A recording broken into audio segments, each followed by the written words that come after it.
Welcome everybody to what may be the last of the chapters of the story of our lives, the book written by Rabbi Yaakov Klein on the Lost Princess by Rabbi Nachman.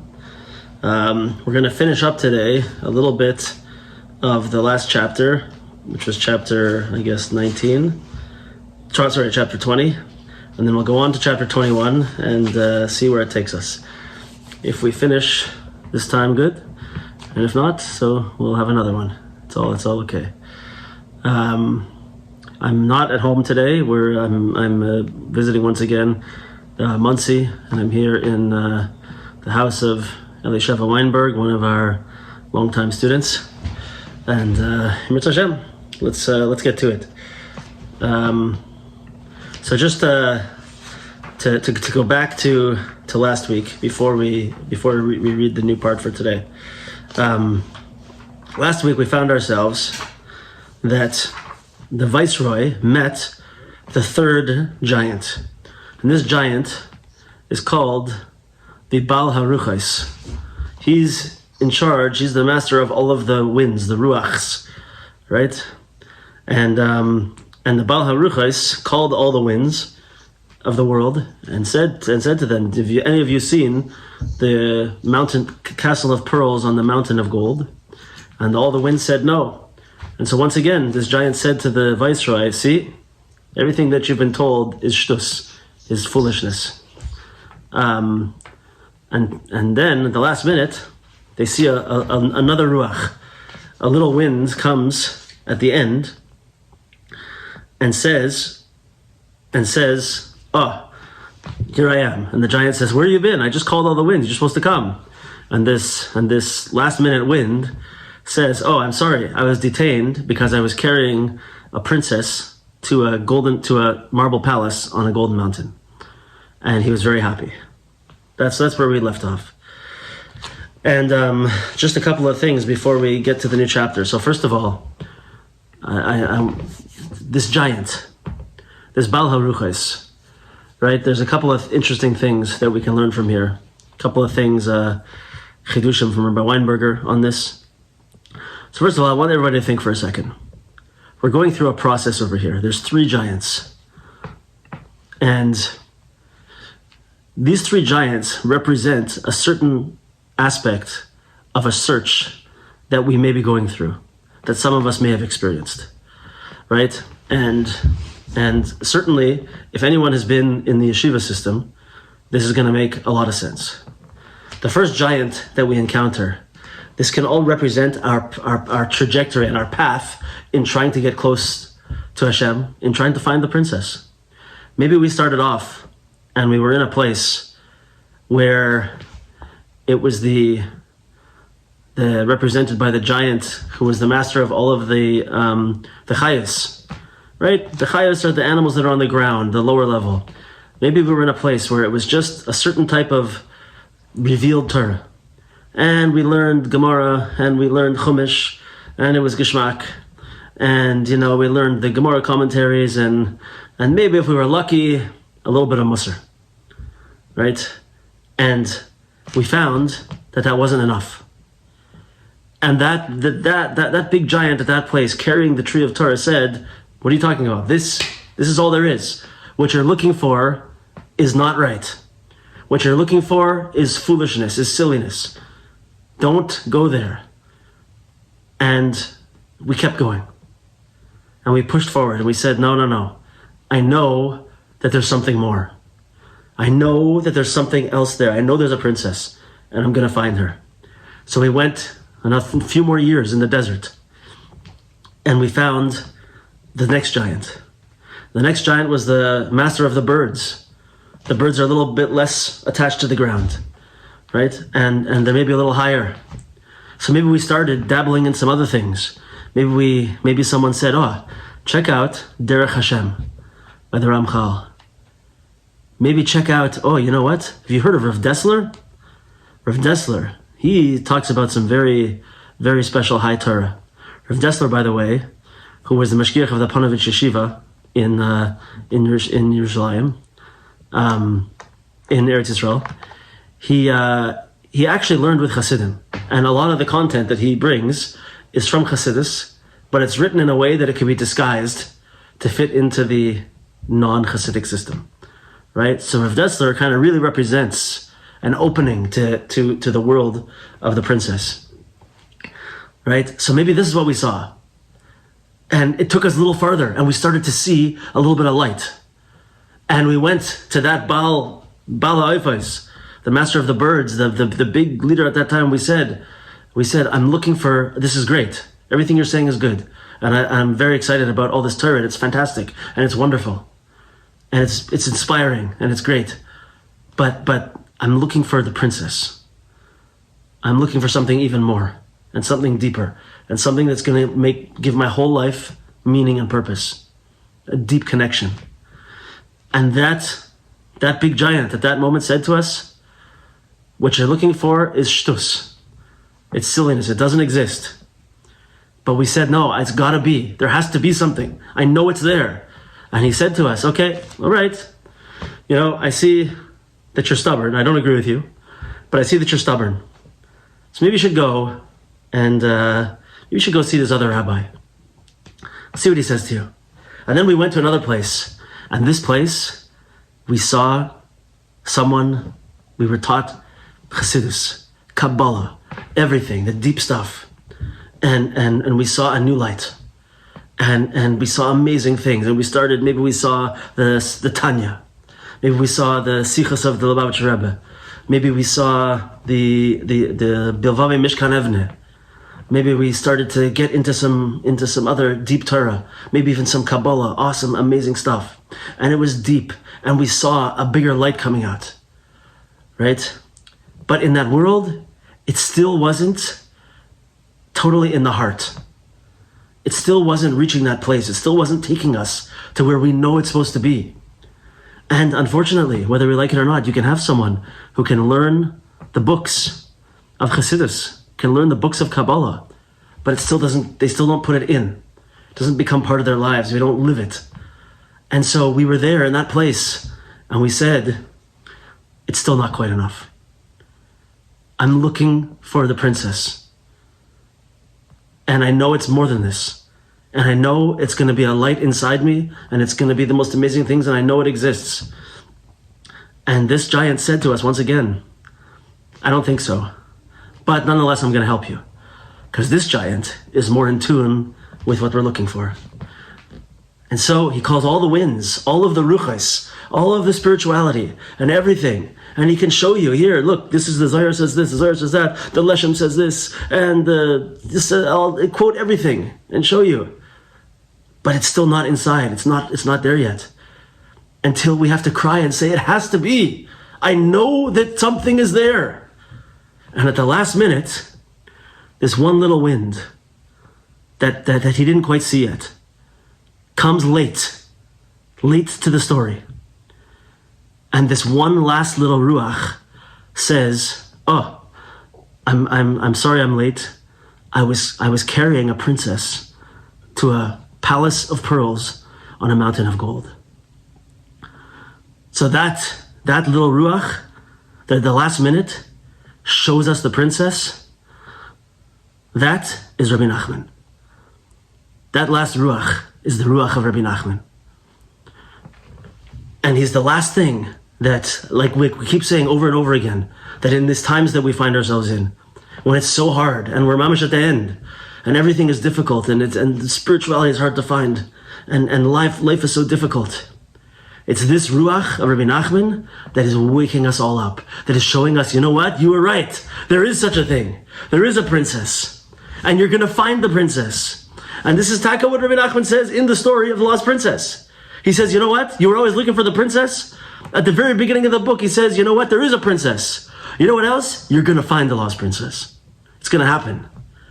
This is Rabbi Nachman coming along and showing us that it really exists. So we're all here now. Everyone who's here has been through this story. In the book that we're reading, has been through this story. Maybe everybody has been through this story in their lives also. And maybe we're in part of the story somewhere, right?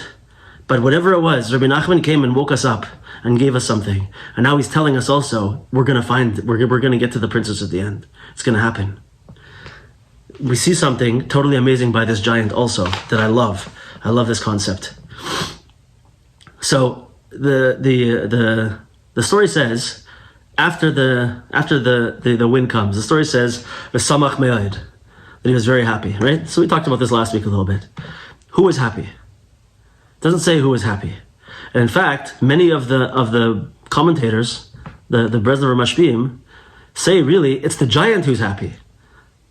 Of course the viceroy is happy, right? But it's the giant that's happy. Why is the giant so happy? Right? Don't we think, isn't our vision of these giants that they have ego and they're in charge and they're bossing people around and they're in charge of all the winds. And when the wind doesn't come and he comes late, we have in our mind that he's saying to the wind, "Where were you? What's wrong with you?" Like he's the egotistical boss, right? And then the wind says, "Oh, I had the lost princess. There really is such a thing as a lost princess." Right? So what do we see?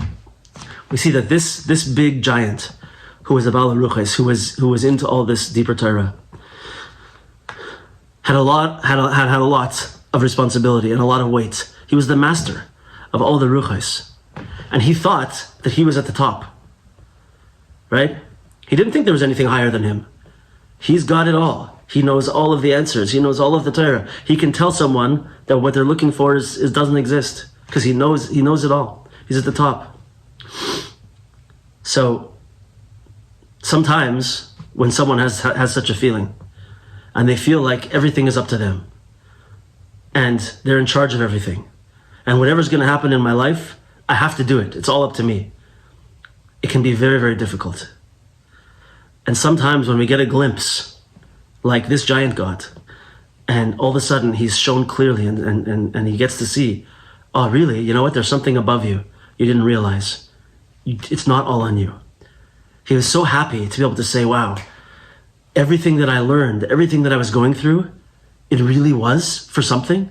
There really is something more, right? Even such a person wants to be able to see Hashem, wants to be able to see the princess, and wants to be able to say this whole structure that I built, that I've become the ruler over and the boss over, that I've made my own castle, right?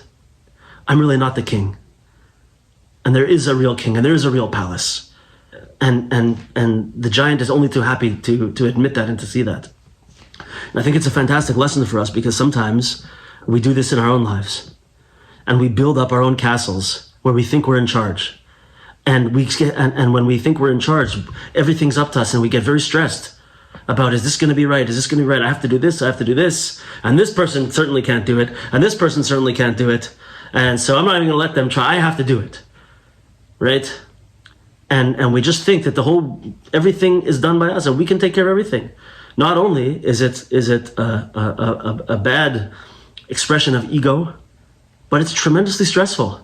And it's not right. It's not supposed to be. So one of the things we can see from this is that we should look to the Torah of Rabbi Nachman. We should learn this. We should understand that, you know what, it's okay to say, it's not up to me. I'm just going to do what I can do, and I don't have to be the king of the castle. I don't have to be responsible for everything. I'm going to try my hardest. I'm going to do what I have to do, and I'm not going to feel the weight of the entire world on my shoulders. I'm going to let things unfold the way the real king wants them to unfold, as long as I'm doing my part. Right? I think this is a beautiful way to see this. So, everybody with me? Yeah? Okay.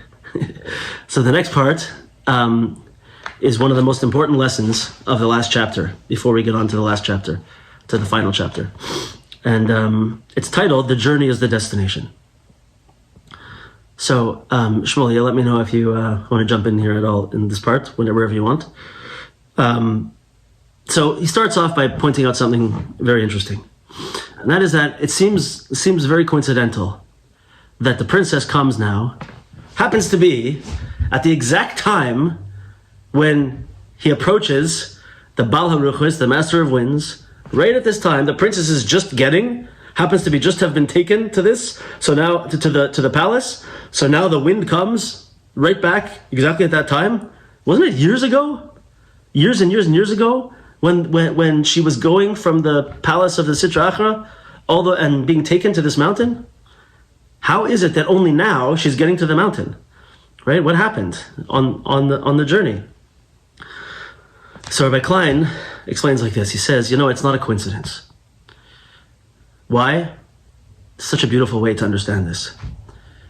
Because it's the very fact that the Viceroy continued to search. The very fact that the Viceroy sunk all of his heart into this search and into this journey. And he kept going. And when he was faced with the mania, with the stumbling block, he just kept going. He always had the akshanis, the spiritual stubbornness, the stubbornness of holiness, the akshanis de kedusha, to keep going. He never backed down. And when he failed and he fell asleep, you know what? He woke back up again and he started fresh and he kept moving and he kept longing and he kept desiring.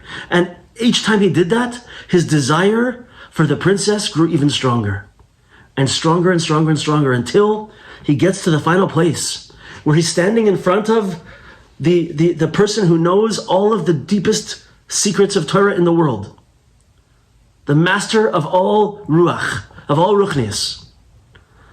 And that knower of all secrets stands up to him and says, "You're wrong. What you're looking for doesn't exist."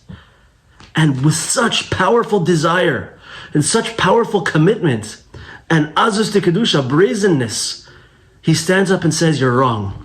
I know for sure it exists." And he cries tears of longing and passion and desire. And as we said from the beginning of this book, going through, that it's that very desire that brings the princess, that reveals the princess. It's emulating this aspect of the princess that allows the princess to be revealed, that allows the princess to be taken to the palace, and that allows us to approach the palace. It's not that it happens to be the timing worked out exactly.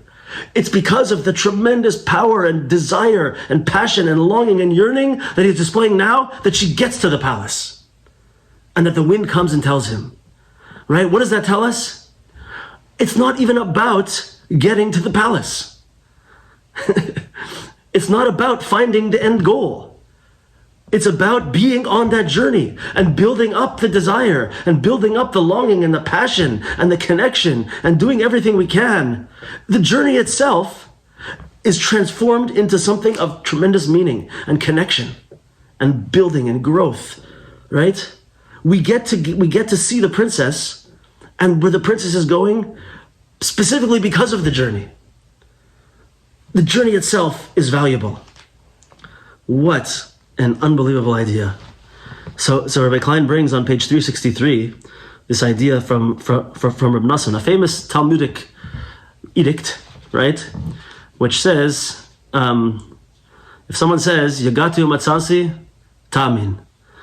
If someone says, I have toiled and I have found, you can believe them. If someone says, I didn't toil but I still found, you can't believe them. What does it mean? Is it just a simple thing? Okay, if someone works, then automatically, obviously, something will come out of it. Is that that's the big brilliant thing the Gemara says here? Somebody's saying. So Reb Nassan says that's not what it means. What it means really is that it's only through the fact that someone is toiling, is trying hard, is working towards something, is struggling and fighting towards something. They've already found something. In other words, I'm putting the effort and I'm struggling. I'm on the journey. If I'm on the journey, I already found something. It's not that I'm going to find something at the end and there's an automatic result. It's the journey itself is matzasi. I've grown and I've found something amazing just from being on the journey, right? The journey itself is the gold. The journey itself is the prize, right?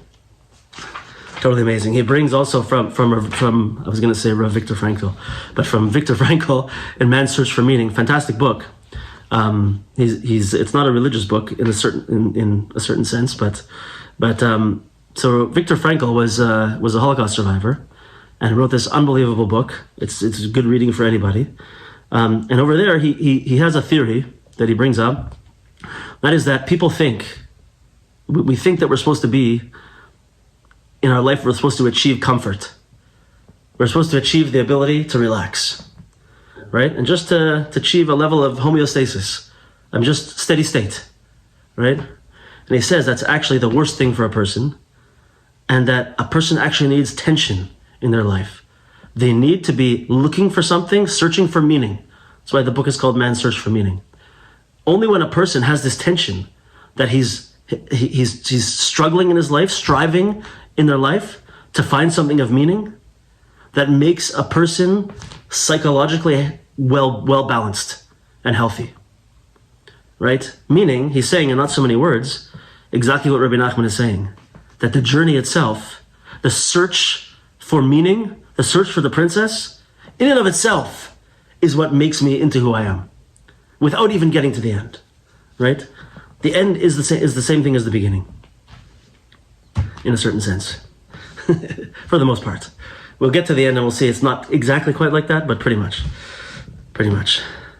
So this is kind of, this is the end of the last chapter. He brings a few psukim that speak about the same idea. A beautiful Torah in the Kutimran. Can I just add an idea? What? Can you hear me? Yeah. Okay, so can I just add an idea? Please, add many ideas. The concept of the journey is the destination. Yeah.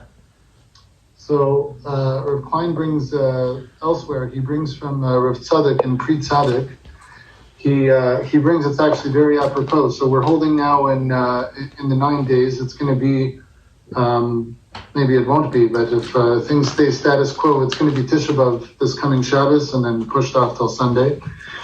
And Rav Tzadok brings that the following Shabbos is called Shabbos Nachamu, right? The Shabbos of consolation, where we're consoled in the Haftarah, we're consoled as a people that there's going to be a geula. Things are going to get better. We're not going to be stuck in this state of without a Beis Hamikdash and living in Galus and without geula. It's going to change. So Rav Tzadok says that Shabbos Nachamu we always read Parshas V'Eschanan. This coming Shabbos is going to be Parshas Devarim. Then the following Shabbos will be V'Eschanan on Shabbos Nachamu. And Rav Tzadok says that it's set up this way on purpose. What's Parshas V'Eschanan? Parshas V'Eschanan is where Moshe Rabbeinu offers up 515 tefillos to Kadosh Baruch Hu that he should be permitted to enter Eretz Yisrael, right? And we know that ultimately his request is denied, right? So the question is, what kind of a irony is that to put on us that, okay, Shabbos Nachamu, when we've been going through the 3 weeks and the 9 days and Tisha B'Av and everything, and mourning over the Beis Hamikdash and saying, Hashem, we can't take it anymore. Give us Mashiach, give us the Beis Hamikdash. How many Tisha B'Avs have we gone through? More than 515 already, right? And what do we see by Moshe Rabbeinu? Denied, right? It's not much of a consolation for Shabbos Nachamu. So Rav Tzadok goes on to answer that no, it's specifically this. Why? Because he says that we're told, Chazal tell us that Moshe Rabbeinu was able to fulfill. Why did Moshe want to go into Eretz Yisrael? It's not just that he wanted to go on tours and stuff and fight more wars and whatever. Really, the only reason why Moshe Rabbeinu wanted to go was so that he would be zocheh to fulfill the mitzvos that you can only do in Eretz Yisrael. Right? There's a huge chunk of the mitzvahs of the Torah you can only do in Eretz Yisrael related to the Beis Hamikdash, related to agriculture, etc., etc. So he wanted to fulfill it. But Chazal tell us that he was able to fulfill the mitzvahs of Eretz Yisrael through his tefillos of wanting to go to Eretz Yisrael. And not only was he able to fulfill them, but that he fulfilled them in a stronger way than someone who even went into Eretz Yisrael. Why? Because his desire and his yearning were so strong because it was something he didn't have in his hand. His tefillos were so sincere, his feeling was so strong that it came from a place where he was able to achieve greater connection to those mitzvahs than had he actually been able to go in. So that's why we read this on Parshas on Shabbos Nachamu to tell us that if we yearn for the Beis Hamikdash, if we yearn for the princess, if we yearn for Geula, if we yearn for closeness to Hashem, that in itself is a higher level than Kaviyachol getting it in our hands. And that's why Chazal tell us, this is still Rav Tzadok, that's why Chazal tell us Kol Misavel al Yerushalayim Zocha B'Roa B'Simchasla.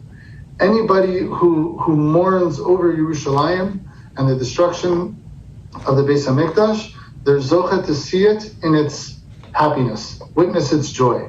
What does that mean? It's not talking, it doesn't use a future tense lashon of they're going to be zocha to witness its joy. It's a present, it says it in lashon hova, present tense. Somebody who mourns over Yerushalayim, someone who yearns, a real sincere yearning, will on some level be able to experience the joy of Yerushalayim, the joy of Geula, right now, presently.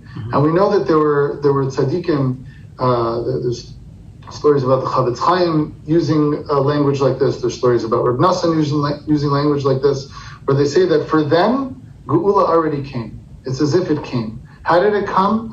Through years and years of working on this avoda, of yearning, of davening, of praying, of crying, of talking to Hashem. For them, it's like they got it. So it also works in, this is for next chapter also, but, we know that we're not really told the end of the story in its fullness. How did he actually come to free the princess, right? I'm revealing that because we know that from the beginning of the story where he lets us know that. But it's not spelled out clearly how it is that happens. And I think this is why, because, it happens on different levels. Yes, on a nationwide level, for the entire Jewish people and for the world at large, we don't have Mashiach yet. That much is clear. But a person who commits themselves to all the things we've spoken about for all these weeks and months in this book, for them they can achieve it. They can surely free the princess and they can experience it here now. Awesome. Oopsies. Awesome. So let's. He says right at the end of this last chapter, along the lines of what Shmuley just said, he brings a pasuk: Yismach leiv mevakshe Hashem. Right? Happy is the heart of those who mevakshe Hashem, those who are searching for Hashem, not the ones who used to search for Hashem, not the past ones, right? Not in the future. Yismach leiv mevakshe Hashem, those who search for Hashem. It's the search that gives us the happiness. That gives us the simcha. It's the yearning and desiring for it that happens. So he says at the end here, I'm just going to quote for the last chapter before we move on to what Shmuel was talking about also. The level of desire and her accessibility to him are absolutely commensurate. Right? Meaning, the level of desire we put in is what gives us access to the princess. Right? Paradoxically then, while it seems as if the viceroy is searching for the lost princess is in fact searching for him. Right? Meaning, this princess is just waiting. As soon as we move close, she moves close. The closer we get, the more yearning we apply, the closer she gets. It's like she's looking for us in a deep way, which is totally beautiful. So we're coming to the end now. We're about to start the very last chapter in the book. And I guess it's a good time to address this. I'm not sure how much he addresses it actually in the book himself.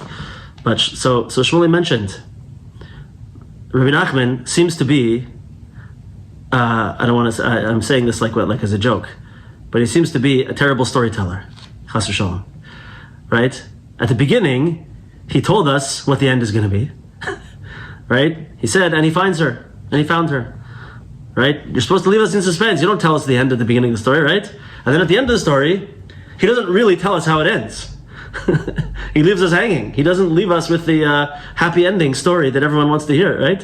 So it's not the usual wisdom of writing stories, but that's what makes Rabbi Nachman's stories extra special, is that they have a whole different level of wisdom in them. But the story he doesn't tell us how it ends in the story. You want to read it, Shmuley? And then we'll talk about it? Sure. Okay, so chapter 21, the endless end. The giant asked the wind, "What is precious there?" Meaning, which items are valuable there and held in esteem? The wind responded, "Everything there is tremendously valuable and expensive." The one appointed over the wind said to the viceroy, "Because you've been searching for her for such a great amount of time and you had so many struggles, it is possible that you will now have a further obstacle because of money. Therefore, I will give you a vessel. Whenever you reach inside, you will take money from there." The giant commanded the wind to bring the viceroy to the place. The storm wind came and carried him there, bringing him to the gate. There were troops there who did not let him enter the city. He reached his hand into the vessel and took out money. He bribed them and entered the city. It was a beautiful city. He went to a wealthy man and rented food and board, for he would need to stay a while. He would need to devote much thought and contemplation to free her. Rav Nassan writes, the manner in which he freed her was not told, but in the end, he freed her. Awesome. So we don't know how he freed her, but in the end he freed her. We don't know what happened. So there's a few ways to look at this. There might be three, but there's at least two. One of the ways is to look at it on a national level and to say that this whole story that we've been reading is history unfolding, and is the whole history and future of creation. And the end is Mashiach. The end is the coming of Mashiach. And so, there is a legend that Rabbi Nachman knew when Mashiach was coming, and he knew the details behind Mashiach. And it's one of the reasons why some of his books had to be burned by him, because they had too much deep information. And one of the things about in there had to do with Mashiach. And we know that Yaakov Avinu, when he brought all the sons together at the end of his life, and the Ruach HaKodesh was taken away from him, right? And it says over there that he wanted to reveal to them what's going to happen at the end. And Hashem said, no, you can't do that. And so he took away the Ruach HaKodesh, and he was not able to reveal to his children exactly what was going to be. There's something about Mashiach coming that we're not allowed to know. We can't know. It can't come in a way that we're prepared for it, right? And so that's why, on one level, the story doesn't end telling us exactly how it happens, because exactly what happens would be the secret of how Mashiach is going to come, and when and what and how and where, right? So he didn't finish the story because you can't tell us when Mashiach is coming. It's not the way it works, right? But there's a few other ways. There's two other ways to understand it. That are very similar, the last two. One of them is that for each of us, the finding of the lost princess is a personal matter, and it has to do with us as individuals. What are our techunas nefesh? What are the struggles that we've been through? We obviously know. Anyone who's been coming to these shiurim for a long time knows that every individual is very unique, and we all have different struggles. They may have some similar roots, but we have different lives, different struggles, different personality traits, different combinations. And my freeing of the princess is going to be different from yours, and yours is going to be different from somebody else. We're all going to have our own unique pathway in revealing the princess. We know that we all have a tafkid. We have a purpose in the world. We all have things that we can do in the world. And we have to look at ourselves and we have to see, what talents do I have? What abilities do I have to make the world a better place? To make a tikkun in the world? To fix things up that are broken? And we all have certain powers that we can do, right? I'm here in Monsey right now, and you have Reb Lazer Shiner has a whole compound over here. It's amazing. There's like 5 tents and like gigantic parking lots, and hundreds and thousands of people every single day are davening in this place. And there's food there, there's water there, there's coffee, there's everything. There's a mikveh, there's bathrooms, there's a barber shop in a trailer, there's a tefillin place, there's, you name it. He sets this whole thing up. He also does this in Uman. In Uman, he has a whole system. He's one of the main contributors, funders, and designers of all the system of food and everything that goes on over there. Here's a person, a wealthy person who made a lot of money, and who has a special talent in contributing to the world. And everybody in the world knows Lazer Shiner. Everyone in the world knows him. I mean, whatever, in certain circles. and here's a person who you can see is able to do something that, as far as I can tell, unless some of you are holding out on your financial status, that none of us here can do. Right? None of us are building all these big gigantic structures and putting, right? Some people can teach, some people can do tzedakah, some people can run their own business, some people can just, you know what? take care of their family and raise their children in a nice way. Just take care of their kids, and that's their tikkun. Some people, we all have different powers and different things that we can give to the world. So my life path and my tikkun and my finding the princess is going to be different from every other individual in the world, and so too with each of us.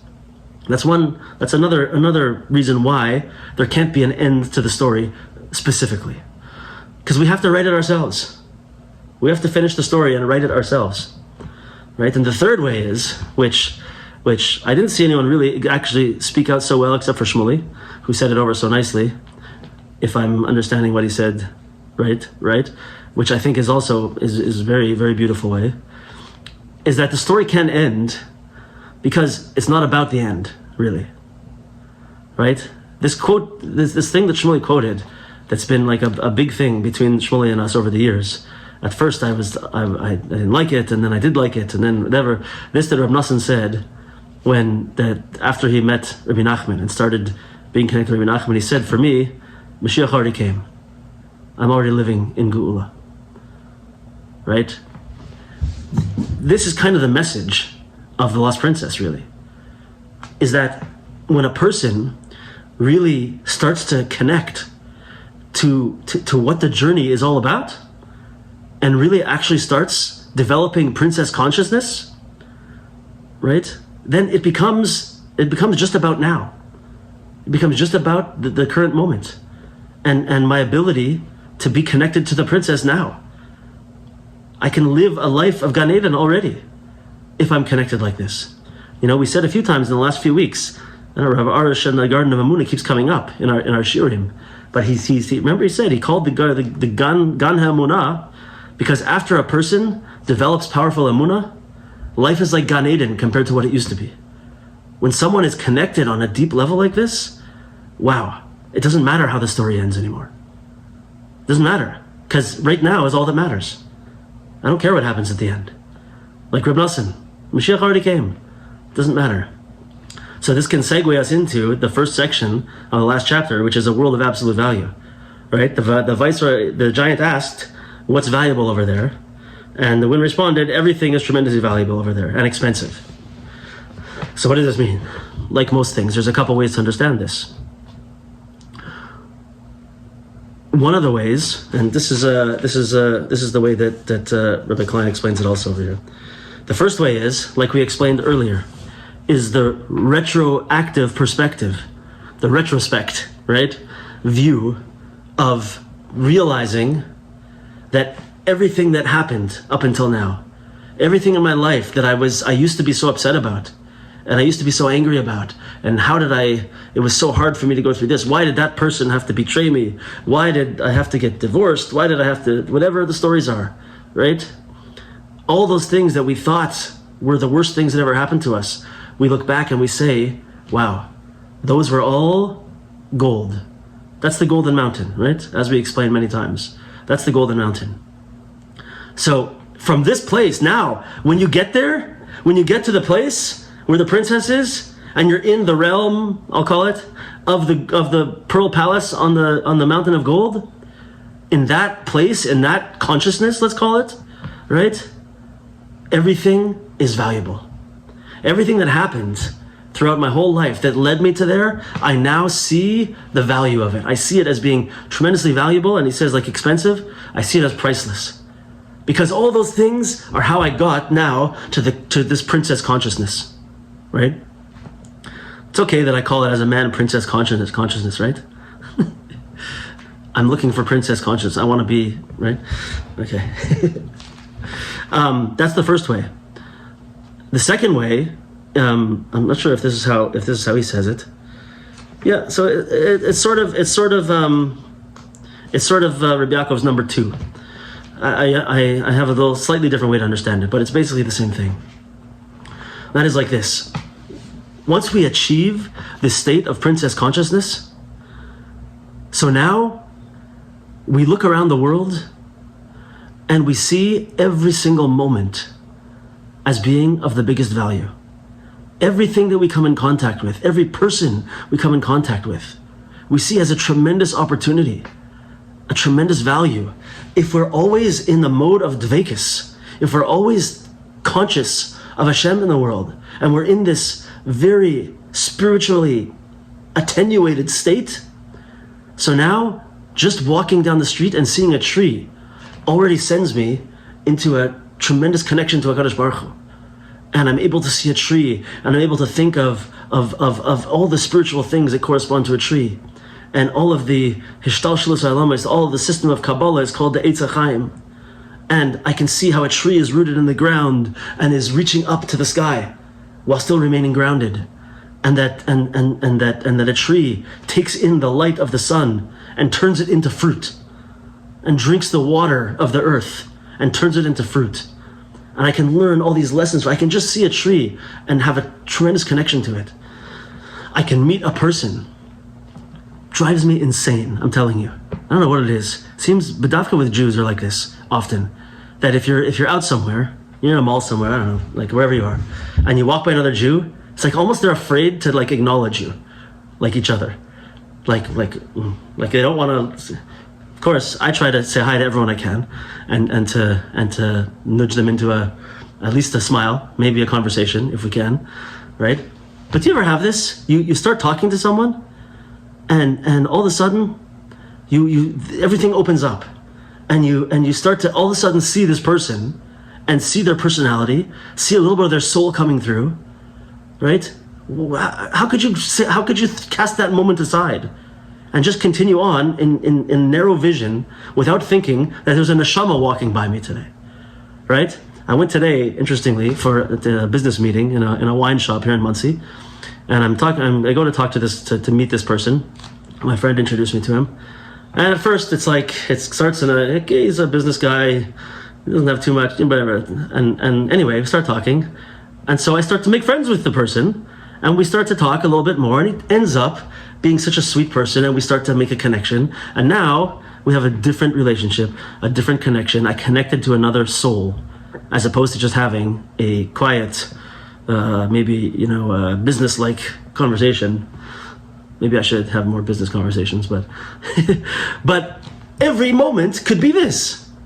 It could be a person, it could be a soul, it could be a tree, it could be an opportunity to help somebody, an opportunity to give tzedakah, whatever it is, right? If we're in tune with this, if we live in the realm of the palace of pearls and the mountain of gold, now we can see that everything in the world is an opportunity to connect to Elokus.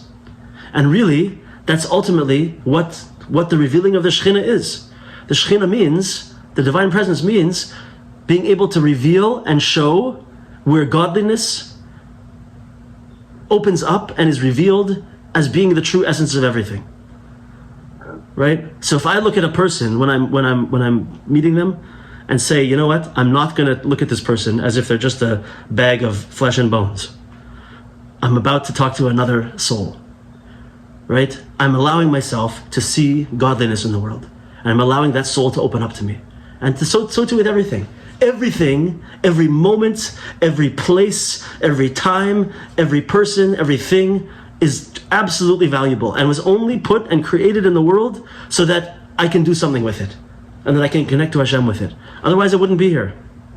Right? We're soon going to come to Rosh Hashanah, and we're gonna say this beautiful niggin. I'm not going to sing the niggin. We say Kol Yitzurei Olamim. Everything, every creation in the entire universe is coming to be judged before Hashem. What's it coming? What, the rock can be judged? The tree down the street is going to be judged? What did it do? Right? So one of the beautiful answers is from the Sila Shalom brings down, that everything, Hashem makes a new decision every year. Is everything doing its purpose to reveal the kingdom of Hashem in the world? Right? And if it's still going to be used to bring godliness into the world, then it's going to be recreated in this coming year. Right? It's a very good time to look at oneself and say, am I revealing Hashem's kingdom in the world? I hope so. Right? But even every other object, if it's there, what does that mean?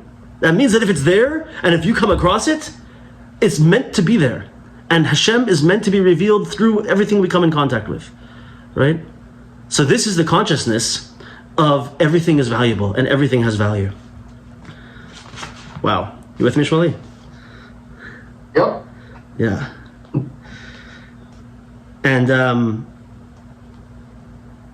the last thing he says, which is also tremendously awesome, the third way of seeing it, is an important musar, important lesson, and that is just that we might have the view, a very six sons-ish kind of view, and a very non-princess view, is that only big things that make a big splash in the world are valuable, even in Judaism, right? You know what's valuable is when I finish a whole masechta of Shas and I make a big siyum and a party so everyone sees what I did, right? What's valuable is when we finish the Lost Princess story book club here, and we finish it, and now we say we got to the last one, and we have a full set of shirim that we all participated in and contributed to. That's something special, right? The finishing, the big, the flashy things that everybody sees, right? The princess view of that is that, hold on a second, no. Every word that we read in this book was tremendously valuable. And every step along the way was not an important step towards getting to the end. No. Not was something that just helped us get to the end. Absolutely not. Every single time we read was its own value. Was tremendously valuable and expensive. Priceless. Right? It's not that I finished Shas. I finished a Masechta of Shas in Talmud, and now I'm making a party, a siyum for it. No, every time I sat down, every time on its own was valuable. Not only as an ingredient to the end. Each time on its own was valuable. All the little things that I do that maybe I think aren't so special. Every time I say a few words of davening. Every time I show up to minyan when I didn't feel like it, and even though my davening isn't good, my mind isn't clear, but I went, right? That's powerful. Every time I give an encouraging word to another person, just an encouraging word to help them out rather than tear them down, it's tremendously valuable. The little things, the little steps, if there's one lesson of the Lost Princess, it's that all those steps along the way, on their own, are priceless and tremendously valuable. This is really the third way, the third way that he says over here. Yeah, beautiful ideas, absolutely beautiful. So can I just add one thing? Please do. So first of all, I just want to just review very, very quickly these three ideas, because I think they're like three major pillars of this entire book and the avodah that we've been doing this whole time. So again, the first one is being able to look back at everything that's happened till now and realizing it was all totally necessary and valuable and needed. The second is being able to appreciate everything in life. This is a huge principle of the Lost Princess. Being able to see an amazing sunset and connect to Hashem through that.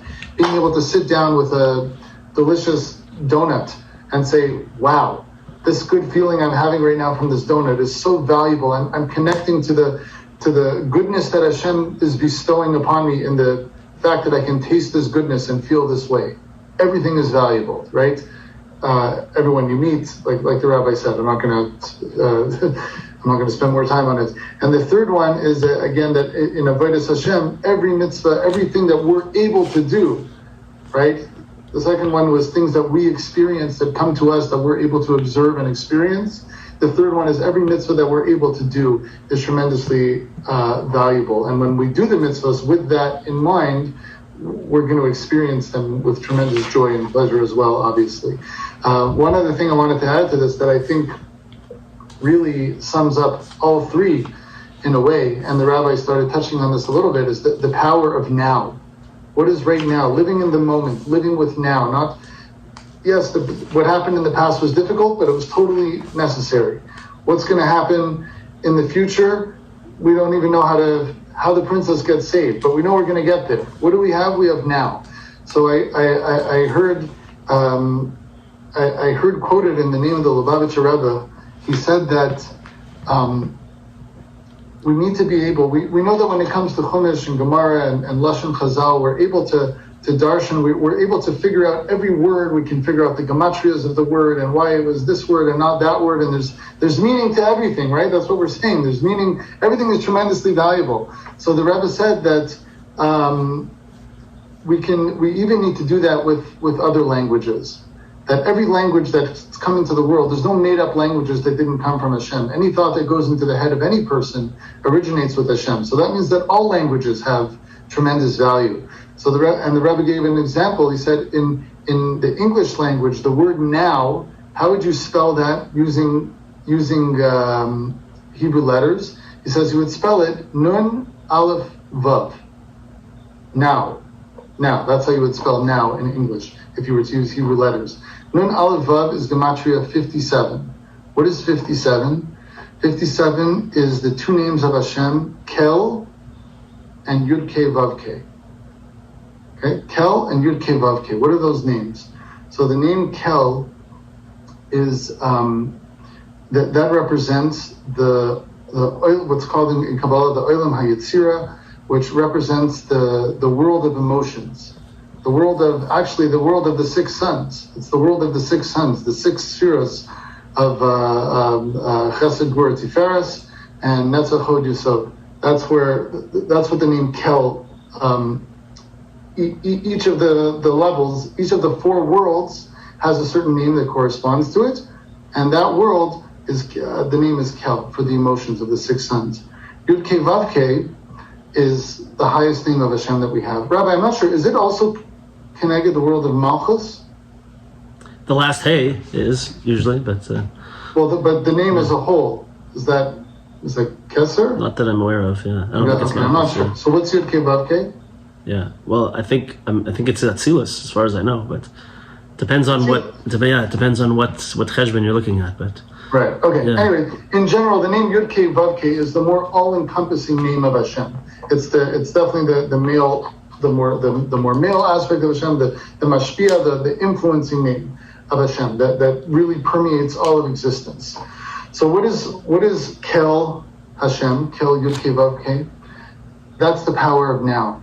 That's when we're able to experience in our emotions, which is the name Kel, how we experience the world, the way we interact with Hashem in the world, with Yud Ke Vav Ke in the world, is through our emotions. If we're able to take these three pillars that we just spoke about of what does it mean when everything is valuable? When everything is valuable, you're excited about life. You're turned on. You're feeling good about things. You're feeling positive because everything is so valuable, and you're experiencing Yud Ke Vav Ke. You have a direct relationship with Hashem, and you're feeling it in your emotions. Which I mean that's really who we are. Some of us are more cerebral. We think more, but at the end of the day, we don't say, "Hey, how you thinking today?" We say, "No, how you feeling? How you doing? How you feeling?" But with our emotions is really how we. Ultimately, it's the barometer of how we're experiencing the world. So with the power of now, with the power of being able to appreciate everything that's happening now, with the little mitzvah that comes your way, we give the example of eating something good, seeing the sunset, whatever it is, being locked into that power of now, that's really the koach of what it means to live with the princess. Awesome. And you can't end the story because it's now. It's fantastic. Exactly.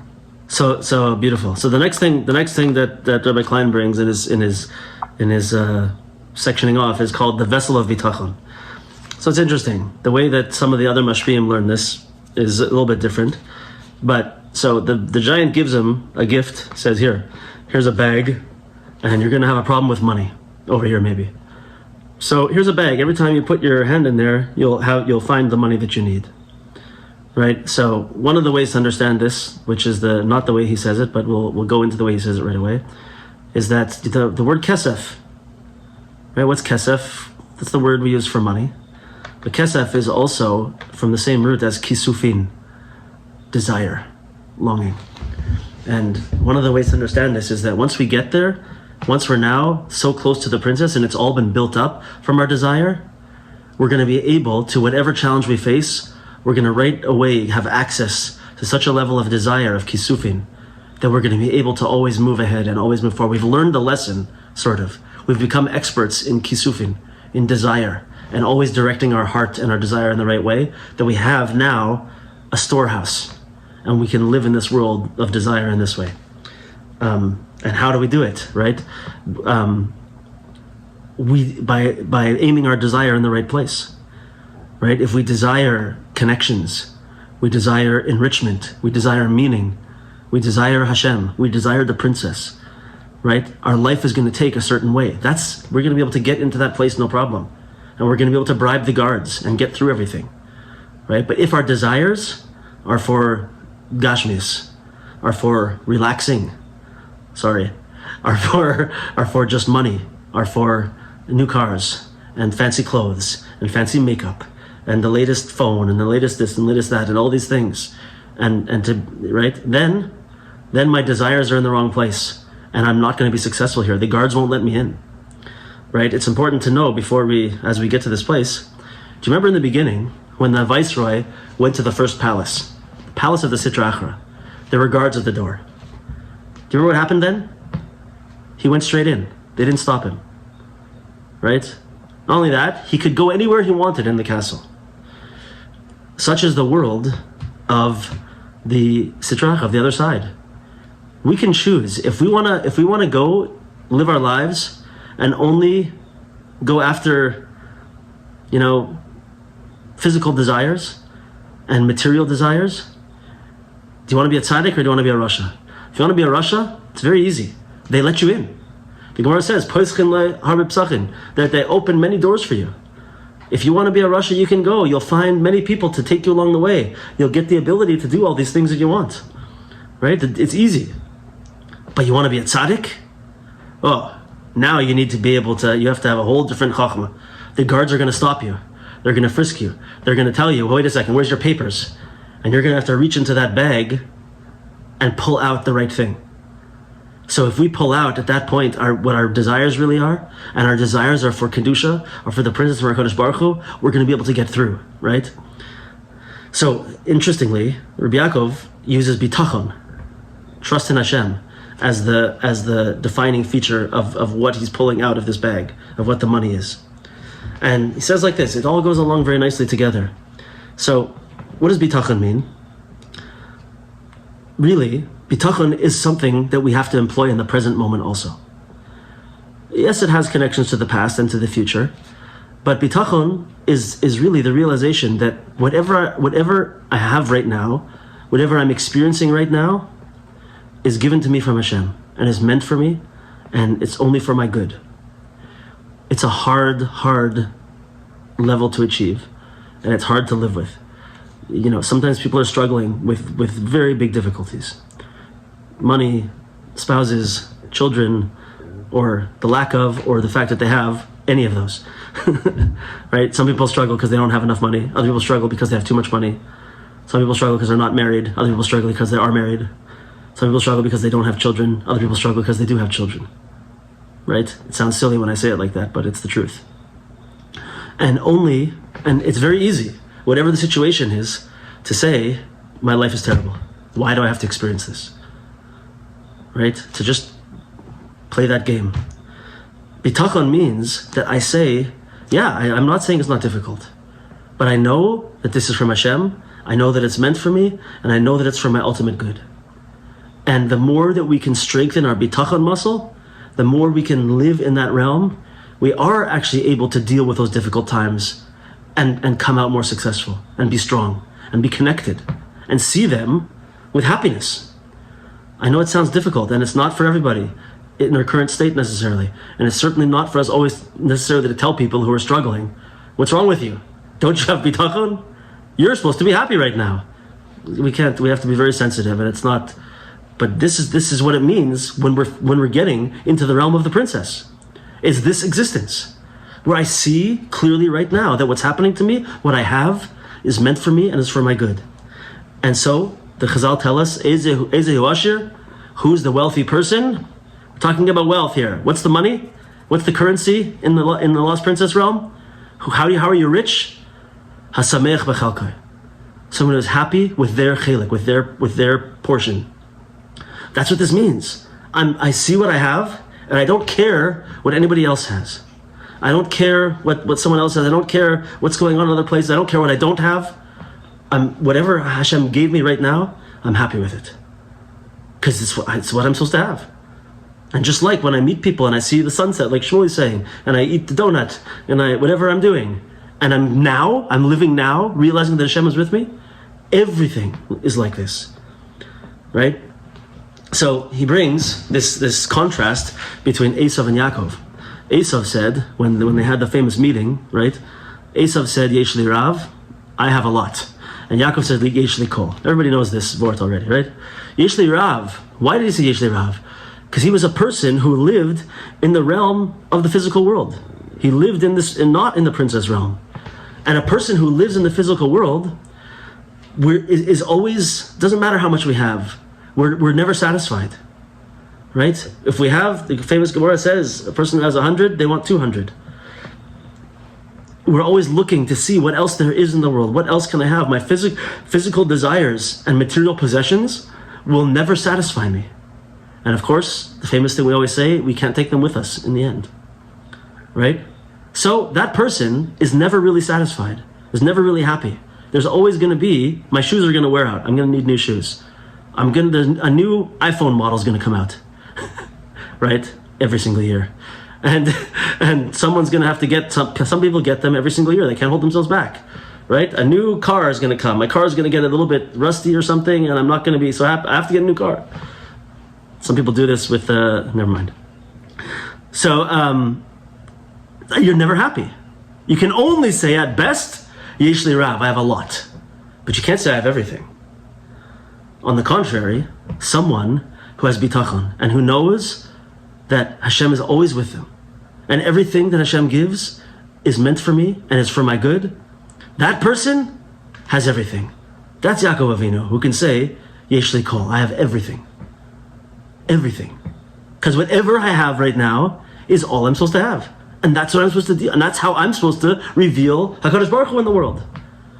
My challenges are HaKol, are everything. I have everything I need. Right? My ability to employ everything we always discuss, to take what's going on in my life and spend time talking to HaKadosh Baruch Hu, contemplating the deeper meaning, doing what I can to grow and to face everything that I have on a spiritual way, with wisdom of HaKadosh Baruch Hu, with das from HaKadosh Baruch Hu. That ability to be still and silent and connect and do what I have to do with the situation that I'm in is Hakol, is bitachon. If you look at the bottom of 376, this is an incredible footnote, very good footnote, but he says, a few lines in, the lives of some people whose days are filled with the pursuit of material gain is filled with the vast noise that pulls them away from the thin, still voice. They call it the Mamadaka. He says that while Esav's worldview is connected to noise and speech, Yaakov's midah of bitachon and his was is bound to the concept of silence. Right? So he says over here also, if they feel that something is lacking, they protest angrily, vociferously voicing their indignant frustration. Right? This is mamish, a very big feature of our current existence, is outrage and people yelling and shutting people down with their yelling and voicing their unhappiness and their absolute intolerance of anybody who doesn't agree with them, right? When they see something that's not going right now, it's noise and it's blame. It's always blaming everyone else. Noise and blame, right? Mashen Kain. The cold Demamadaka, the thin, still voice of the neshama. When a moon person looks around at what's going on and goes into that place of quietness and contemplation and meditation and connection to Hashem and understands what he's facing, that's a person who has everything and who can just look at what's happening to me now and what do I have to do with it? What's Hashem's gift to me today? What's Hashem giving me today to work with? Right? It's the very big difference between Esav and Yaakov, between a sun person and a moon person, between a person with bitachon and without bitachon. So this is the power that we're gonna employ when we get into that level. So maybe we're not at that level. Maybe some of us are, maybe some of us aren't, right? This is where we're going towards. Wherever we see ourselves on the path of the Viceroy, we're on the journey. And this is where, this is in the realm of the princess, where we're going to be, how we're going to be experiencing it. These are the muscles that we're building if we're further back on the journey. We're building up the muscles of kisufin, of ratzain, and of bitachon to get to that level. Chevra, we're really... Yeah, I guess we should stop here, hey? I kind of like to finish because we're like really almost done. And we're going to be taking a break for a few weeks after this because I'm going to be traveling to Eretz Yisrael.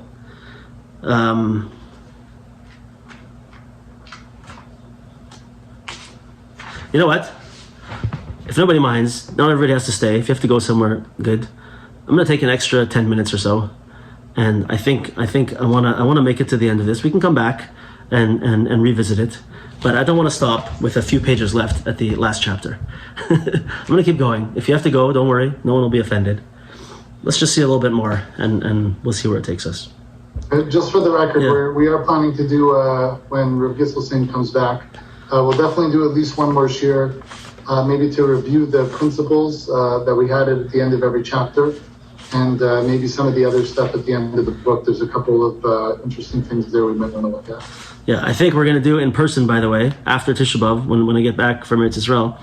We'll do like we're gonna get some food, maybe some sushi, some cake, have an in-person gathering to be Messiah, to finish up the book and to go through, and we'll have a session, I think, where we can talk about the things that meant the most to us, the things that we learned, and it's going to be amazing. But for now, let's just go a little bit further and see where I think there's a few pages, but there's not that much left. So let's keep going. Yeah, famous Lubavitch song, by the way. Varikoise lachem bracha ad bli dai. Right, he quotes the Reb Chaim of Chernovitz over here. That Hashem says, "I will pour out my blessing to you ad bli dai." Ad bli dai sort of means like without limit, right? But the rest of the song is Ad sheyivlu sivsaisecha miloi mardai, till your lips are worn out from saying enough already, too much, enough, right? Meaning what? When we live in this world and we're always seeing blessing, we're always seeing everything that we see, we realize that it's meant for us, and we're living in this realm of bitachon and of clarity and of princess consciousness, right? Of seeing everything in the world as being valuable and priceless, right? We're just enough, everything. We have everything. I have everything. Ishli akol. Enough, right? That's the level that we're talking about, that we all want to be in, where we just see Hashem showering us with everything. So he goes on to bring this, a little bit more, having to do with, the children of Avram Avinu and Yitzchak Avinu. So Avram Avinu had Yitzchak and also Yishmael. And Yitzchak was the power of Gevura. Avram had the power of Chesed in him, right? And to his son Yishmael went sort of the psoilus, the leftover kind of, he says dregs over here, of Chesed. And same thing with Yitzchak. Yitzchak had the power of Gevura. And what went to him, what was left after him to his son Esav, was the dregs of Gevura, right? The not so good aspect of it. So it's these things, the misplaced chesed in the wrong place, right? And Gevura in the wrong place, that cause us to look at the world in this negative way, right? So if my chesed is in the wrong place, I'm looking for goodness and happiness and to give a positive feeling to someone from the wrong place, from the physicality of the world, from the wrong places, right? And the same thing with the Gevura. If I'm looking it comes out as control in the wrong way in the world. If you use these midos in the wrong way, they're very attached to the world, as opposed to being attached to princess consciousness. Right? So Yaakov Avinu, on the other hand, is a perfect combination of Chesed and Gevura together. He brings them together in the right way. He takes the goodness from each of them and is able to use them in the world in the right way. And so he's the epitome of these two things coming together and navigating the world in the right way. So, with this in mind, the person who's looking with the wrong glasses in the world, the person who is not living with princess consciousness, is always looking for more from the world. I need a new car. I need a new wife. I need a new, right? I'm serious. I need a new husband. This is not right for me. I need a new phone. I need whatever. I'm looking for, I need more food. I need to eat better food to fill up my desires. I need to fill myself up with something, right? Looking in the wrong places. They're always looking for another portion here, another portion there, another portion here, another portion there, another chelik. It's the word chelik. It means another portion, right? Everywhere I look.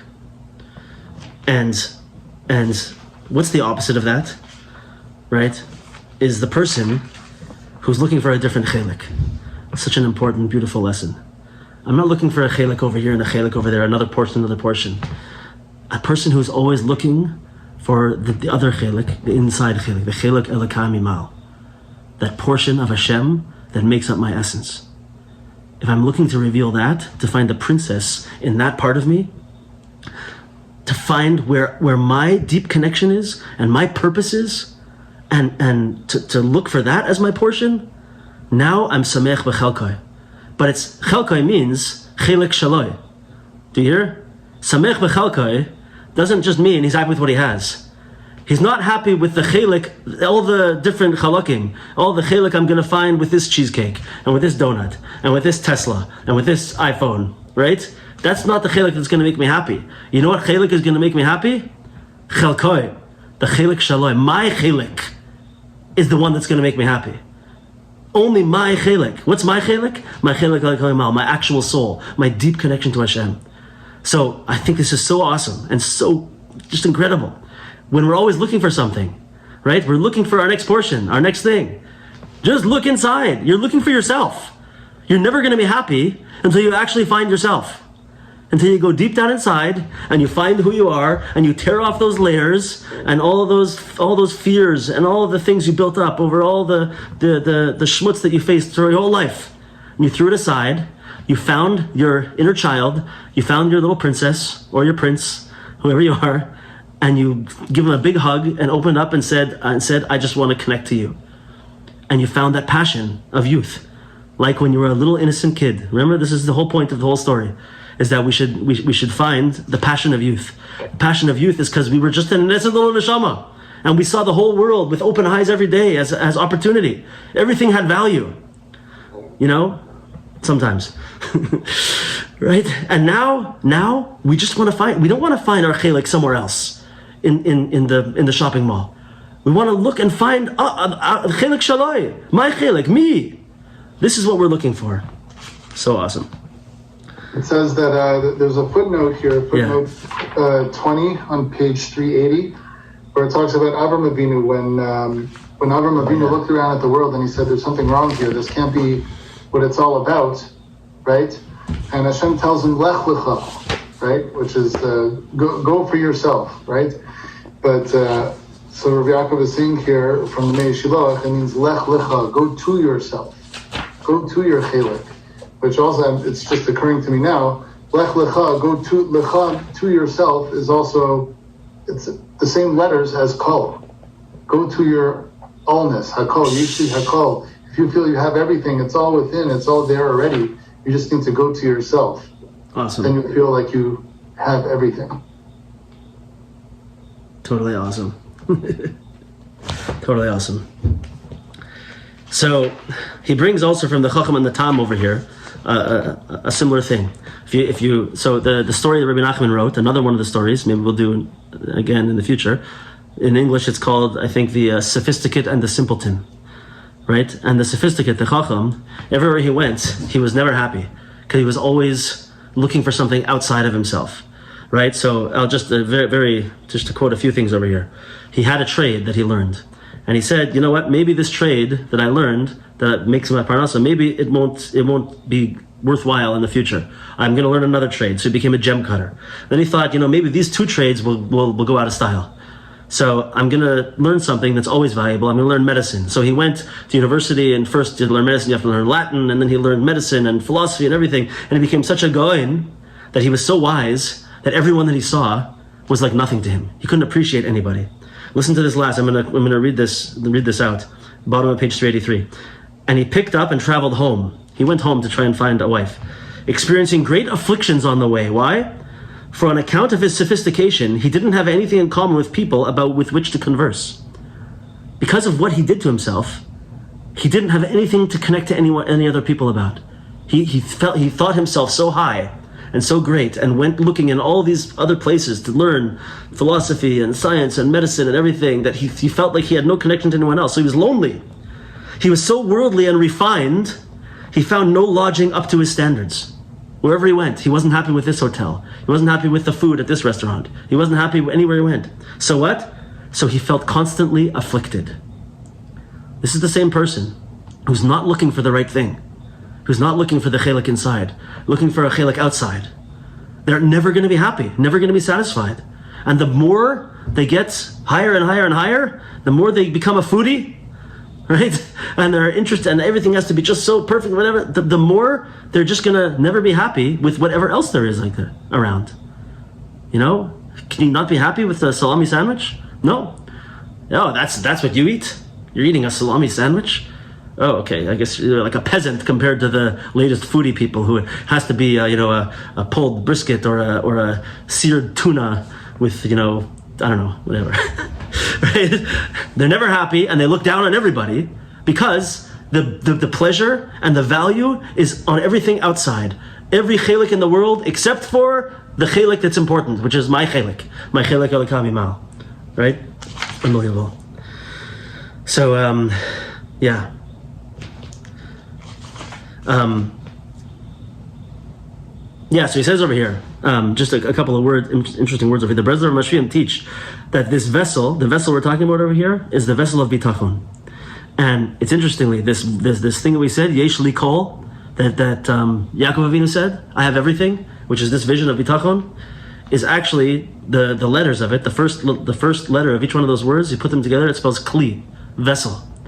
Because yesh li kol is the vessel that allows us to be successful, that allows us to experience life in this way, to be in princess consciousness. Awesome. And there's another bracha we see in the Torah, Yiten v'kal kilavacha, may Hashem give you according to your heart's desire. It's a blessing that I think was given to it's from Tehillim, and also the first letters of those words spell again kli.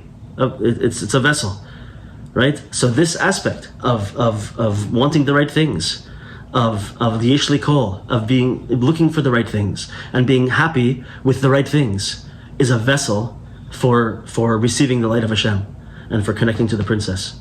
Totally awesome. Okay, we got one more main point here, guys. This is it. Two more points. So the last thing that happens is that he finds himself right in the realm of the Golden Mountain, right? And so first of all, what takes him there is a ruach sa'ara,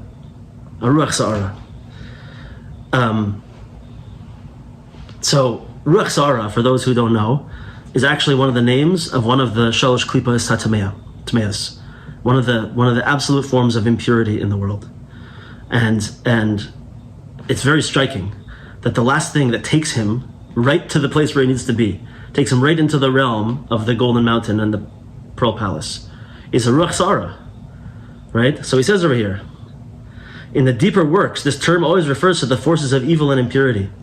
This is another manifestation of the manner in which evil assists the searching Jew who remains stubborn in the face of the obstacles along the journey and refuses to give up. Right? So what is it? Just a second. I lost my place here. Hold on.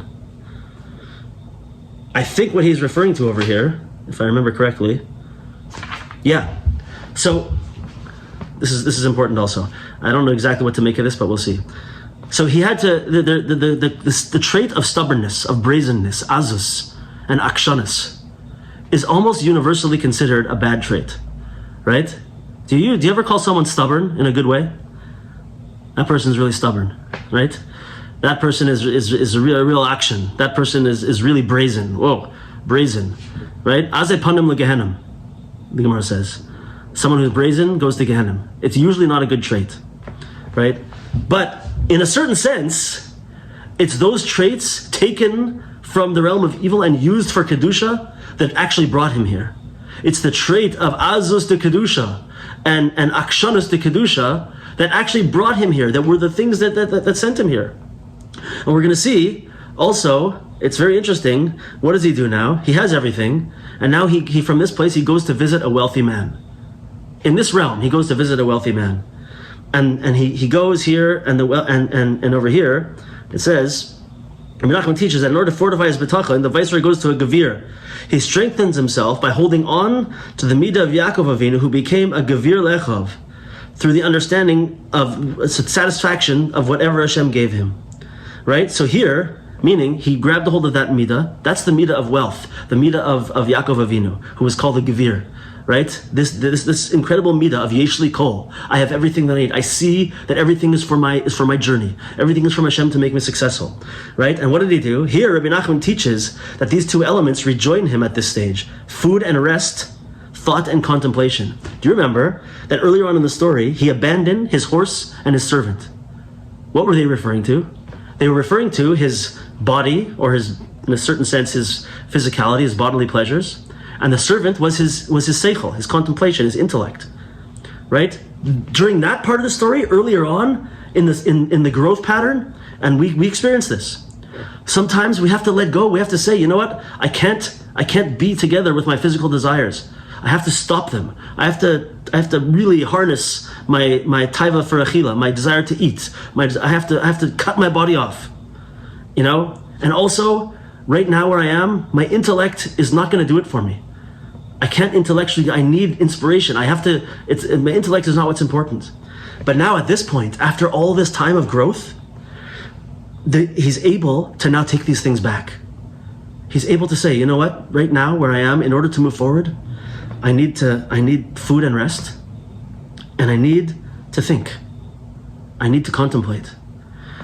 Not like the viceroy of old, not like us in our early journey, where we were overthinking, and we were going in circles, and we were damaging ourselves with too much thought and not enough inspiration, not enough princess, right?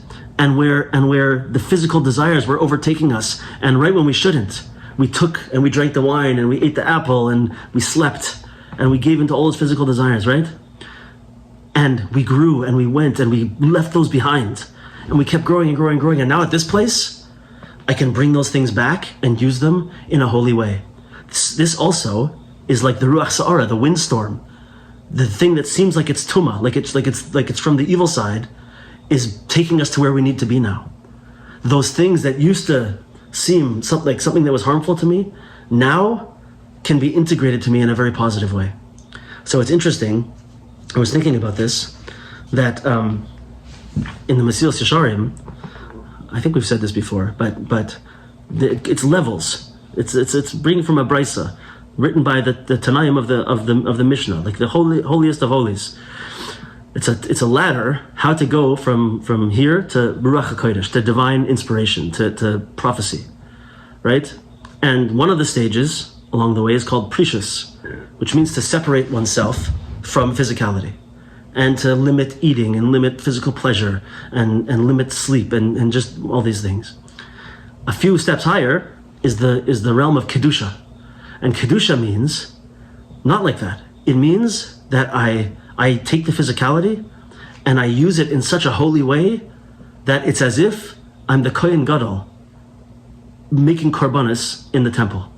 Meaning my regular daily life, even just eating, is such a holy event. I'm able to now eat with such appreciation for what Hashem is giving me and where it came from and how it's sustaining me and how it's part of my journey and connecting me to Hashem and the princess, that just my eating now is like as if I'm the Kohen Gadol in the Holy of Holies, almost. In the Heichal, right? Totally amazing. This level is higher than the level of separating myself from the world and not eating. right? But we have to go through that level of rishus first. We have to separate ourselves. We have to lower down the physicality and the materialism first. And we have to leave that out. Because we can't, early on, we can't handle it. But now it comes back to us in a way that we can use it for the proper way. And this is the level that the Viceroy gets to at the end. And he says over here, I'll just read the last sentence over here in this part. Having spent many years penetrating into his essence in the deepest way, the Viceroy is ready to emerge from this place of intense introspection and complete his mission as an Adam Shashalem, a complete person with all aspects of humanity sanctified in a life of perpetual embrace with the Master of the world. When you're in perpetual, hear that words? When you're in perpetual embrace with the Master of the world, when you see everything is from Hashem, everything is Hashem. Now, eating that donut, right, becomes a spiritual experience. Everything is a spiritual experience. And now I can take that back. And now I can live in Hashem's world with Hashem revealed in every aspect of it. So with that, we find ourselves literally on the last page. And just one very quick thing. So we know that it tells us that in the times of the Geula, we're going to be taken, in times of Mashiach, we're going to be taken to Eretz Yisrael, Kanfei Nisharim, right, on the wings of eagles. So Rabbi Nachman talks about in Torah Ches of Likutei Moharan, he brings from the Zohar there. He says that Nesher, which is the eagle, Nesher is Gematria Ruach Sa'ara. So we see this exact thing, that the Ruach Sa'ara, the thing that was holding us down, is going to be specifically the thing that carries us. Like this Ruach Sa'ara is carrying us to the Golden Mountain here. That is a good one. That's a good one. That's amazing.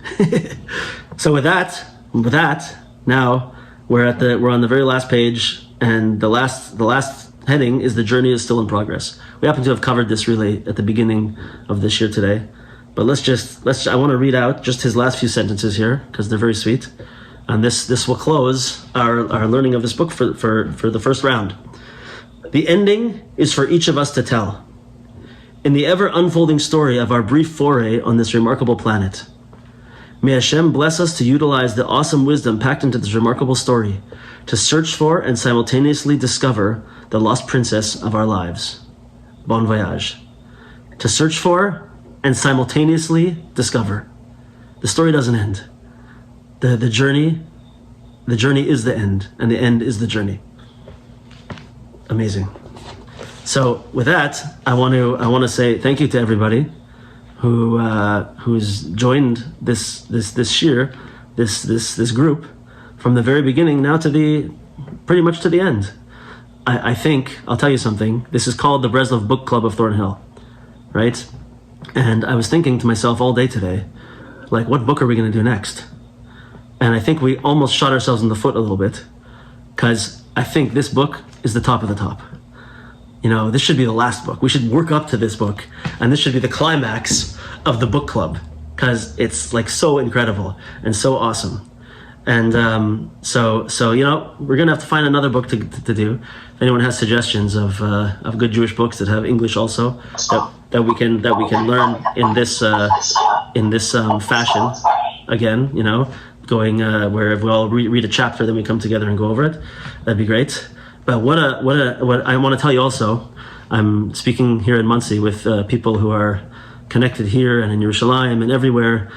Someone that I know is embarking on an incredible new project called United Breslov, that's going to bring together people learning and teaching the Torah of Rabbi Nachman from all over the world under one non-defined, no camp, no banner, just people who like to learn the Torah of Rabbi Nachman all over the world. And everyone says, this thing that you did, the Breslov Book Club, what an awesome idea. We hear about it all over the place. There's other people, I don't know if you guys know this, that there's other book clubs around the world. There's one, I think, in Chicago that every so often connects with me and says, hey, you know, I need to do this, you know, can I listen to your shir on this so we can see how it went? Like this thing that we did here is very special, and it brought together people from all over the world. We have people from South America, we had people from Eretz Yisrael, from America, from Canada, and it's something very special, and it's kind of like the first time something like this has been done, and everybody who is involved with it is of absolute importance. Everyone who contributed with coming every week and with asking questions and with giving comments and just being there along for the ride is really part, in my opinion, of something very, very special. Everybody deserves a big Yesher Koyach, and we should say that we should all continue to keep moving forward and to keep learning and to keep getting closer and closer. Whatever book we do next, it's still going to be part of the search. We're still going to be searching for the princess. We're still going to be going, and I'm very happy that we all did it together and that everybody here was part of the journey. With that, any questions or comments or anything that anybody wants to add? Nothing. There was something. Shmuley. So I'll say it out loud. I'll say, your passion is contagious. It really is motivating me in this direction. I'm so happy I found this book club. Simi, I don't know so how sweet. I found it, but I found it. I'm so happy you did also. It's mamish a big schos for us to be together doing this together, and we need each other to move through it and to move forward. Awesome. Shmuley. And I'd like to say. Yeah, very go ahead. That it's different at every stage of life, right? Like Sandra and I talk about this all the time. Like you can read a book, see a movie, and do a program. At every single stage of life, you get something different out of it because you're in a different headspace. You've had different experiences. So we can go through this book over and over and over and over again, and every single time it will come out differently and we'll find a new perspective. So I just wanted to throw it out there. Awesome. We can repeat. So should we just start at the beginning again? Is that it? We're going to just go again? Yeah. So I'm saying because I really feel like it would be good for people to go through it again. For sure. It's always something new. And even the comments that are coming out of it, like after we finish here, when we take it offline, the comments that keep coming in the discussions are always different. I'll tell you something funny. Rabbi Weinberger, who I quote a lot, so he did a set of shiurim on the Lost Princess that was 42 shiurim. And when I first saw that he had 42 shiurim, I was like, 42 shiurim on the Lost Princess? Like, how could it be? Right, and I heard in one of the I don't know, in a different shir, he told about how he went to Tzfas and he visited with Rav Koenig Zatzal, the previous leader of the Tzfat community, and he told him that they had just they did 42 shirim in the Lost Princess, and without missing a beat, the Rav said to him, 42, that's it. And now we're coming to the end here. We have I think this is number 24 for us, interestingly. And we're going to have, one more at least to sort of debrief and wind down a little bit. But honestly, like this, we could spend months on each chapter, on each section. There's so much more that we didn't bring and we didn't get to. We didn't even read everything that he said. We brought in other comments from some commentaries, from a little bit from Reinberg, a little bit from Rabbi Doron, and a few different places we brought. There's so much, and and every one of those comments, every one of those ideas is totally mind-blowing. And, who knows? Maybe we will come back to it in the future. We'll see. Yeah, Sima. So I have a question. Maybe we could talk about it next week because it sort of goes back to the beginning. Yeah. Because it brought, when he said, he told the story, and it brought everyone to want to do teshuvah. So Yeah. I need help understanding that. It's not, continuing the journey, always moving forward, but to do tshuva means retrospection and looking back, and I don't know how it really fits into that at the end of the story they turned them to tshuva. Right. It's interesting you say that. I heard, actually, funny, in the very last shir that Rabbi Weinberger gives on this, he brings that up again. And he says the thing that one of the ideas could be that's so inspiring, that why does it make someone want to do tshuva, is because you see from this story the power of not giving up and the power of getting back up. What does tshuva mean? Tshuva means getting back up. Tshuva means you fell. Okay. And what do? You get back up and you keep going, and it's that is probably the number one lesson, the number one essential take home from the Lost Princess is probably this: is that just to keep getting back up, is azus and akshanas. Also, where did you? Does he doesn't have that on YU Torah? Yes, he does. Oh, he does. Yeah. Oh, okay. Yeah, it's fantastic. Just one thing on the tshuva question. Yeah. The Torah brings anyone who heard it had hirhure tshuva. Doesn't say they should. So they had thoughts of doing tshuva, and the way that I think we discussed this way back when, but the way that what that means is anyone who at any point during this story and during our going through the book said, I wish I connected to Hashem in that way. I wish I lived my life with passion for mitzvah. That's hirhure tshuva, right? Okay. Just Thank you. wanting to be there, right? You don't. The yearning. Part of that whole process. So that's the very beginning. It's hirhure tshuva, is thoughts of wanting to do tshuva. Then once you get into that process, then you get retrospective. What did I do? How can I fix myself? All that kind of stuff. But it's kind of the step one of the yearning to want to have that relationship. Chevra, I'm sorry. Permit me, please, to add. I know it's getting late. To add one more thing here. Just I saw this. You can find it in some of the older versions of Likutei Moharan, but this is something that he brings right in the middle, at the end of the first section of Likutei Moharan, right before the second section. There's a section called, it says here, a hashmata, like an extra additional thing that was left out. But listen to this. Listen to this. Just at the end, when we're talking about it's our journey, right? I want to I feel like this takes us and gives us something to go home with very, very powerfully. Echad haya Avram. Avram was echad, was one. What does that mean? She'Avram avad Hashem rak al yedei shehi. 1 second. Shechishev b'daitoi shehu rak yechidi ba'olam. How did he serve Hashem? He thought in his own mind that he was the only person in the entire world serving Hashem. Ve'lo histakel klal al b'nei ha'olam. He didn't look at anyone else in the world. Shesarim me'achari Hashem, that they went off the derech of Hashem. Umoini moisa, and we're trying to stop him. V'lo al aviv, he didn't look to his father. V'shar hamoinim, and anyone else who was trying to stop him. Rak ke'ilu hu echad ba'olam. He saw himself as if he was one person in the entire world serving Hashem. Some of us may be able to actually use that advice like Avram Avinu and not look at our father even or our parents and try to stay away from what they want to give us. Hopefully not though. But maybe on a certain level. But this struck me as so powerful because this is really part of what we're talking about over here, is that every stage of the way, especially at the end when we get a little bit clued in, there's going to be things that stand up to us and say, what are you doing? Come on, what you're doing is silly. It's silliness. Shtus. Don't look for the princess. Are you crazy? Right? And we kind of almost have to stand up and say, you know what? I don't care what you're saying to me.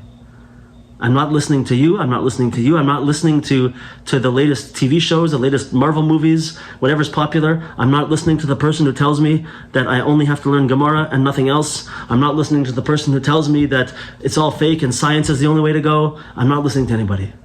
Right? I'm looking at myself as a unique person in the world. I'm following my own path. I'm building my own unique vision in the world.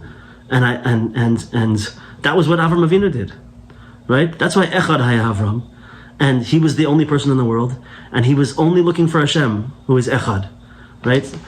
I think as we sort of depart from this first session of the Breslov Book Club, we should take this with us and be strengthened.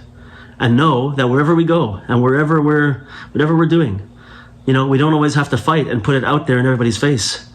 But we have a derech, we have a path that Rabbi Nachman has showed us, a priceless path.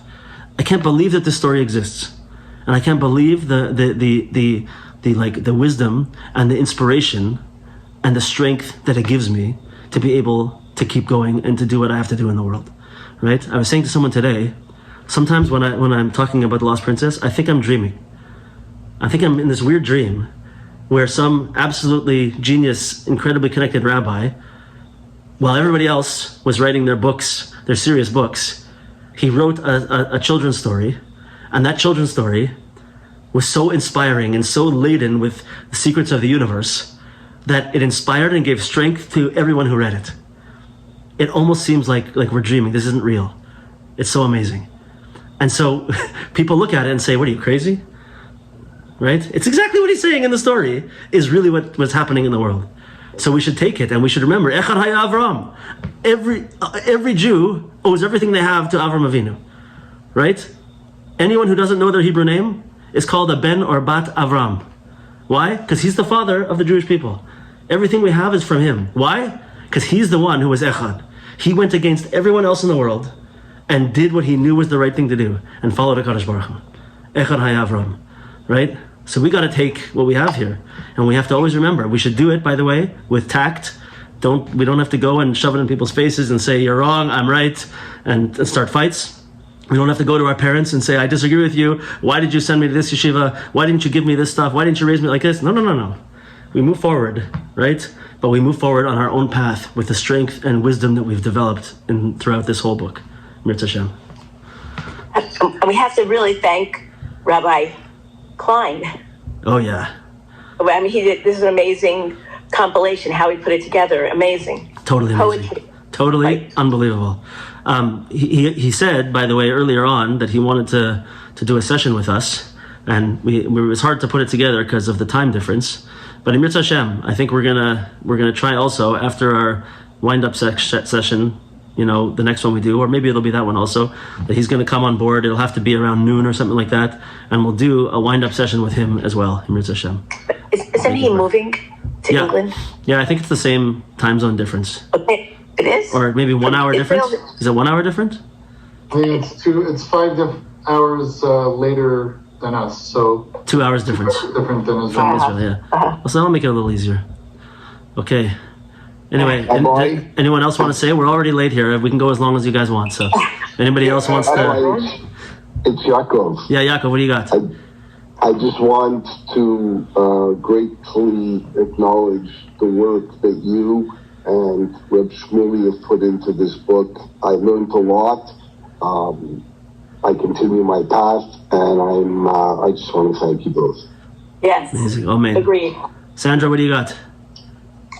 So I agree with Vera that this is a book that could be done over again, because that want to want becomes then the desire, like just your level changes. But another book I would recommend is The Garden of Wisdom, which is that story, and it follows in the same suit kind of. It's actually not a bad idea. I am going to do this again anyways. I'm going to do this on my own and do it all over again. So. Amazing. Yeah. Fantastic. Thank you. That's a great suggestion, everything. by the way. But we also have this. We could include this next time. The Philos. Yeah. Okay. Very The little good. book of Philos. Yeah. 100%. 100%. Avram, Yeah. there's also other books that Rabbi Nachum wrote that are similar stories, like the Seven Beggars, where they go through a journey and when Yeah. they get into the castle, water castle, Yeah. and meet different people, and it talks about the Mashiach and everything, and also that if you want to do something similar, Yeah. that's a good. There's a lot to look at. 100%. Okay, Mirza Hashem, we'll find something.